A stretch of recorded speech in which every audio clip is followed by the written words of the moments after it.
Halo semuanya, selamat pagi. Bagaimana kabar kalian hari ini? Semoga kita semua dalam keadaan sehat semuanya. Jadi, minggu lalu saya sudah membahas tentang bencana alam, baik itu pengertian bencana, contoh dari bencana alam, dan faktor penyebab dari bencana alam. Dan kali ini saya akan membahas tentang mitigasi bencana gempa bumi dan mitigasi bencana tsunami. Ada yang tahu apa itu mitigasi bencana? Jadi, mitigasi bencana itu bukan hanya bagaimana usaha kita menolong korban bencana, tetapi juga mencakup bagaimana usaha kita untuk mengurangi resiko bencana itu terjadi. Sehingga mitigasi bencana dapat diartikan sebagai istilah yang mengacu pada tindakan-tindakan untuk mengurangi dampak dari suatu bencana, atau bisa juga dikatakan dengan bagaimana tindakan kita untuk mencegah terjadinya bencana. Mitigasi atau tindakan-tindakan itu dapat kita lakukan baik itu ketika pra-bencana, saat bencana, ataupun pasca bencana.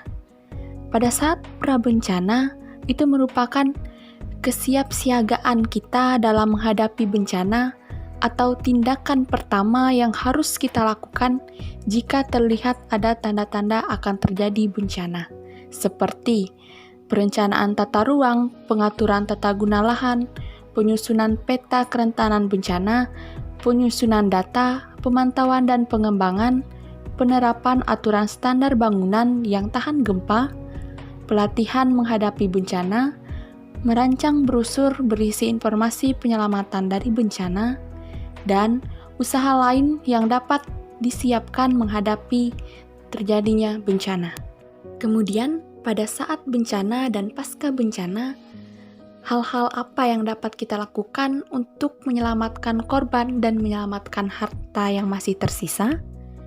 Jadi, tindakan yang dapat kita lakukan saat bencana dan pasca bencana seperti merancang alur penyebaran informasi bencana, merancang denah evaluasi atau titik kumpul jika terjadi bencana, merancang rambu-rambu petunjuk arah penyelamatan, merancang bantuan teknis dan medis untuk bencana, serta merancang lokasi pengungsian. Berikut mitigasi atau upaya yang dapat kita lakukan sebelum terjadinya bencana gempa bumi, yaitu bagaimana usaha-usaha kita dalam penanggulangan bencana untuk meminimalkan kerugian, baik kerugian harta benda atau jiwa manusia yang disebabkan oleh gempa bumi.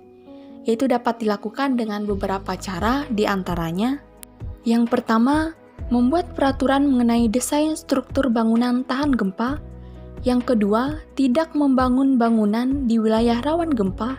Yang ketiga, membangun penataan ruang, baik yang berada di sekitar pantai ataupun di daratan, guna mencegah dan menghindari terjadinya korban jiwa dan harta, serta dampak yang mungkin timbul ketika bencana. Kemudian yang keempat, pendidikan dan penyuluhan kepada masyarakat tentang bahaya gempa bumi dan cara penyelamatannya.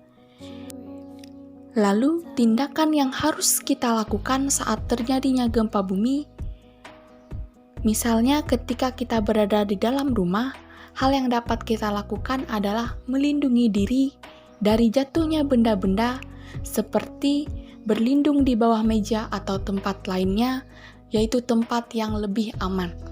Kemudian ketika kita berada di sekolah, hal yang dapat kita lakukan adalah bersembunyi di bawah meja atau melindungi kepala kita dengan tas atau buku, dan ketika gempa mulai mereda, kita dapat keluar menuju tempat yang jauh dari tiang, pohon, ataupun gedung.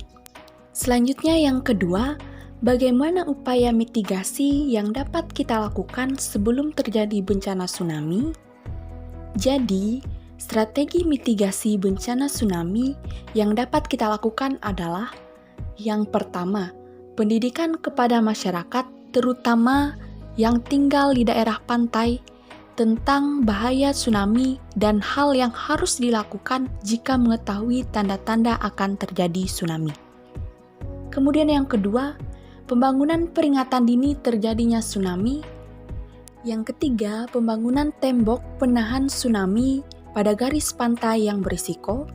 Yang keempat, penanaman mangrove serta tanaman lainnya di sepanjang garis pantai untuk meredam kekuatan tsunami. Yang kelima, pembangunan tempat-tempat evakuasi yang aman dan cukup tinggi serta mudah dicapai untuk menghindari ketinggian tsunami di sekitar daerah pemukiman. Yang keenam, pembangunan rumah yang tahan tsunami. Yang ketujuh, memahami cara penyelamatan jika terlihat tanda-tanda akan terjadi tsunami. Yang kedelapan, melaporkan secepatnya jika mengetahui tanda-tanda akan terjadinya tsunami kepada petugas yang berwenang, baik itu kepada kepala desa, polisi, stasiun radio, maupun institusi terkait.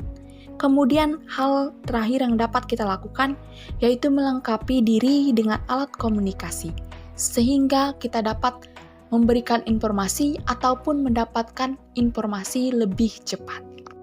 Sekian penjelasan yang dapat saya sampaikan. Semoga dapat bermanfaat untuk kita semuanya dan sampai bertemu di pertemuan yang selanjutnya. Dan atas perhatiannya saya ucapkan banyak terima kasih.